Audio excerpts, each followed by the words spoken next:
Hello बच्चों, कैसे हैं आप सभी लोग? एंजॉइंग? बढ़िया बात। याद करिए, इससे पिछले वीडियो में हम लोगों ने आपसे जो बात की थी वो की थी proof of equations of motion graphically. इसके बाद एक छोटा सा टॉपिक और रह जाता है थ्योरेटिकल, जिसको बोलते हैं uniform circular motion. Uniform circular motion, ठीक।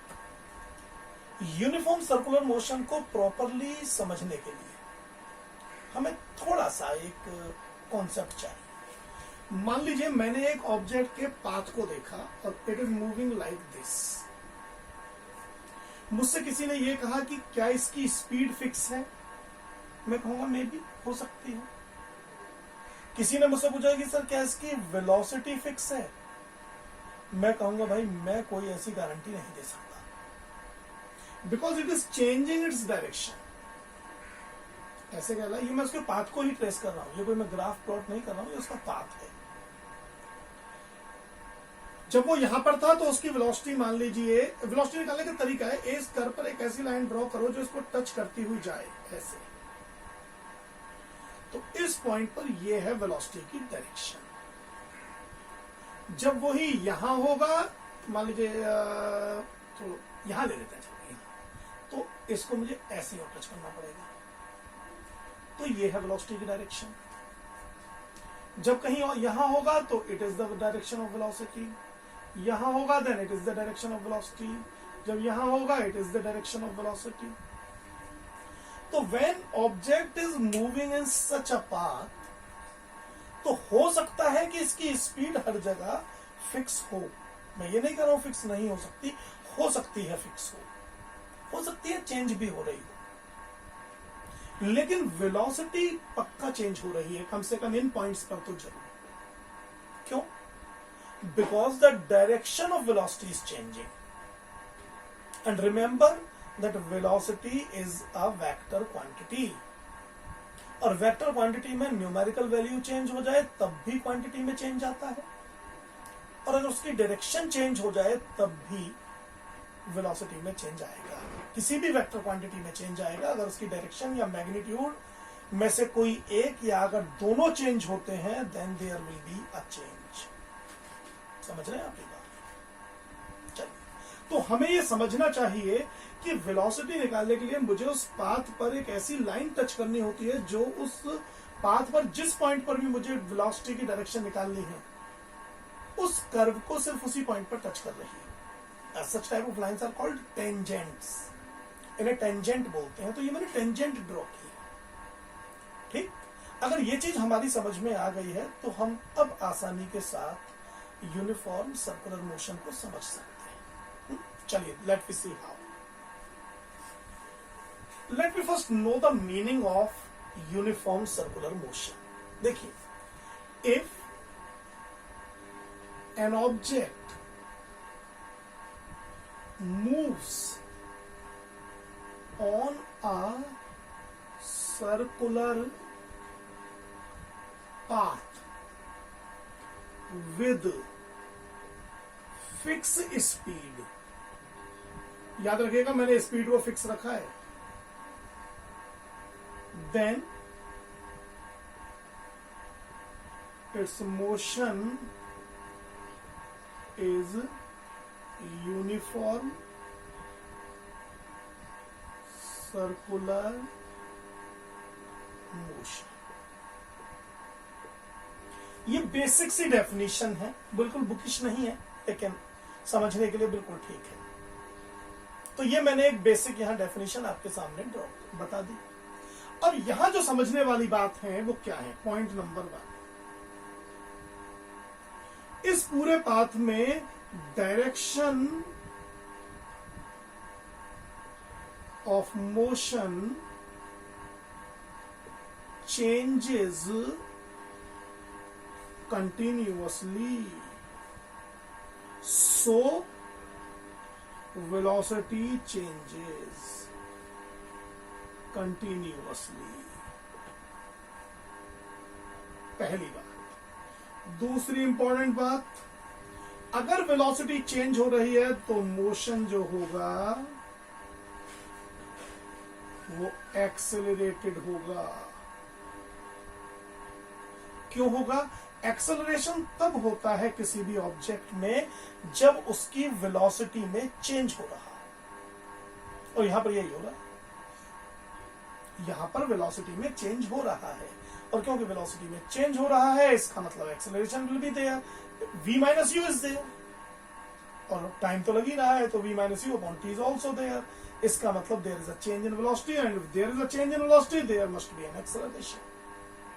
ठीक, अब समझिए, ये तो बेसिक बातें रही। अब ये होता कैसे है? मान लीजिए object is moving on a circular path like this. मान लीजिए वो ए से चलना शुरू करता है और ऐसे वो ट्रेवल करता जा रहा है। हर जगह उसकी स्पीड फिक्स है, मान लीजिए v मान लेते हैं, तो हर जगह न्यूमेरिकल वैल्यू ऑफ स्पीड और velocity is v। But what is about the direction? यहां पर डायरेक्शन इस तरफ है, एरो लगाने का मतलब है आई एम कंसीडरिंग डायरेक्शन। यहां पर डायरेक्शन इधर है, यहां पर डायरेक्शन इधर है, यहां पर डायरेक्शन इधर है, यहां पर डायरेक्शन इधर है, यहां पर डायरेक्शन इधर है, यहां पर डायरेक्शन इधर है।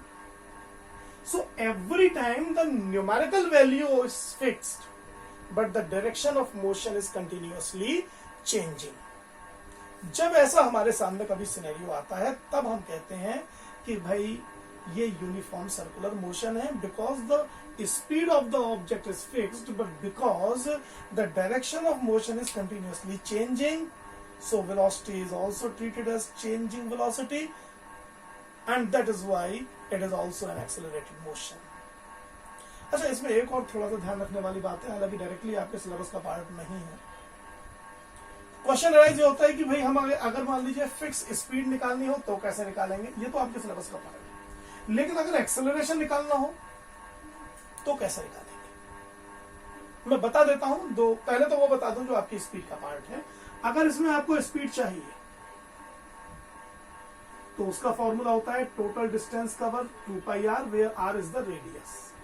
अगर मैं थोड़ी देर के लिए ये मान लूं कि r रेडियस है सर्कुलर पाथ की, और पूरा कंप्लीट रिवॉल्यूशन में जो इसको टाइम लगा which is called time period, suppose वो है t, तो अगर मैं इस 2πr को t से डिवाइड कर देता हूं तो एक रिवॉल्यूशन में जो डिस्टेंस कवर है वो मुझे मिल गया, टाइम कवर मिल गया, so I can calculate the speed. हमने ऐसे क्वेश्चन किए भी हैं, एक याद कीजिएगा, प्रीवियसली हमने ऐसा ही क्वेश्चन किया है। लेकिन आपसे 9th में नॉर्मली यहीं तक पूछा जाएगा। लेकिन फिर भी मैं बता दूं कि अगर इसकी बात एक्सेलरेशन किया जाए तो यहां पर एक्सेलरेशन को हम बोलते हैं सेंट्रीपिटल एक्सेलरेशन। इसकी डायरेक्शन हमेशा सेंटर की ओर होती है, कहीं भी हो ये, it always directed towards centre, कहीं पर भी हो।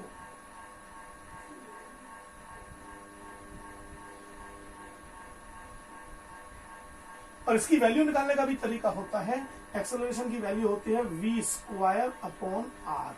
यहाँ v ये स्पीड है आपकी जो ये निकल के आएगी, v निकल के आएगी, इसको स्क्वायर कीजिए और जो रेडियस है उससे डिवाइड कर दीजिए, तो आपको एक्सेलरेशन का मैग्नीट्यूड मिल जाएगा। पूरी वैल्यू नहीं, बल्कि ऐसे लाइन का मतलब है केवल इस एक्सेलरेशन न्यूमेरिकल वैल्यू मिल जाएगी। Direction is always towards the centre, direction तो हमेशा सेंटर की तरफ होती है। ठीक, तो इस तरीके से आप इसको कैलकुलेट करते हैं। मैं इस पर वैसे न्यूमेरिकल और करके दिखा देता हूं तो आप समझ जाएंगे। इसको नोट कर लीजिएगा, मैं इसको मिटा रहा हूं। देखिए कैसे हम निकालते हैं इसमें।